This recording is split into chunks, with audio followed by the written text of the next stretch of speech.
Chapter 4. The door behind the key.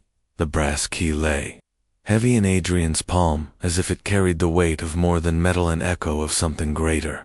He and Eliza had studied Harlan's fragmented notes for hours, following every line, every symbol.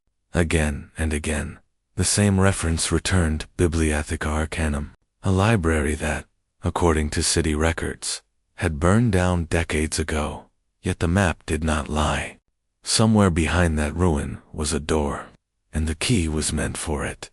Midnight cloaked Boston in fog when they arrived at the old library. Its blackened facade loomed against the sky, broken columns reaching upward like the ribs of a long-dead beast. Windows gaped open, empty sockets staring into the night. Eliza's breath caught. It feels wrong to be here. Adrian adjusted the lantern, its glow spilling across soot-stained walls. Places hold memory. Fire may destroy the wood, but not the shadow of what once was. They forced the doors open.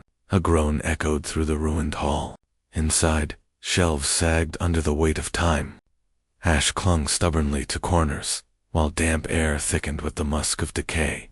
Rats scattered as their lantern beam passed. Deeper they went, following Harlan's directions. The corridors twisted unnaturally, as if the building itself had been designed to mislead. Finally, behind a collapsed section of shelves, Adrian noticed a recess in the wall.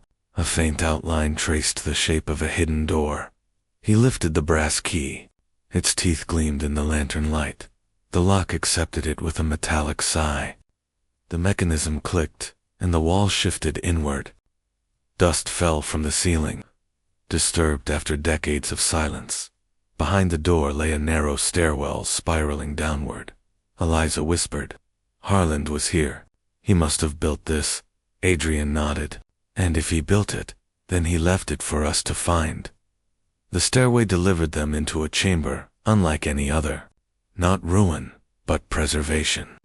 The air smelled of ink, wax, and leather. Wooden desks stood in orderly rows, though coated in dust. Maps covered the walls, maps of Boston, but riddled with strange marks, circles, and runes. At the center stood a single desk, lit by the ghostly glow of a lantern that should have long since burned out. Upon the desk, Harlan's notes, his handwriting unmistakable. Eliza approached, tracing the ink with trembling fingers. He knew the USD, the master of shadows. The words spilled from the pages. Research into ancient societies, coded references to rituals, and the name repeated again and again: Tenebris. Then they found it. A large sheet folded between journals. A map, not of the city above, but of a labyrinth below. At its center was a circle marked with a single word: Porta. Adrian's eyes narrowed. "The door," Eliza whispered, "and whatever is behind it." Harlan feared it. Look, his notes. "When the door is opened, the city itself will drown in shadow." Before they could study further, a sound disturbed the silence: footsteps echoing in the ruins above. Adrian snuffed the lantern. Shadows swallowed the chamber. He motioned for silence. The footsteps grew louder.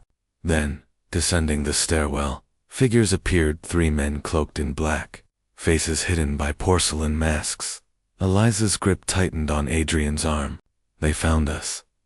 One of the masked men spoke, voice low and mocking.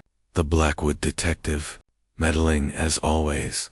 The master sends his regards." Steel glinted in the dark. Adrian's hand closed around a fallen iron rod from the debris. In a flash, the chamber erupted into violence. Blades scraped stone. A lantern crashed to the floor, spilling oil that ignited in sudden flame. Adrian swung the rod, striking one attacker across the mask with a sickening crack. Eliza darted between shelves, hurling another lantern into the blaze. Fire roared, cutting off the pursuers. The chamber shook with collapsing wood. "Go," Adrian barked. Together they fled up the stairwell, smoke chasing their heels. They emerged into the ruined library hall, coughing, covered in soot.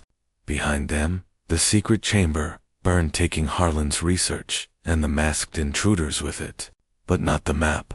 Adrian had snatched it before the flames reached the desk. They stumbled into the night air, gasping. The fog outside seemed merciful compared to the suffocating smoke within. Adrian unrolled the charred edges of the map, holding it in the moonlight. The labyrinth stared back, the word Porta etched like a threat. Beneath it, scribbled hastily in Harlan's hand, were the final words. When the door is opened, Boston will belong to the shadows. Eliza shivered.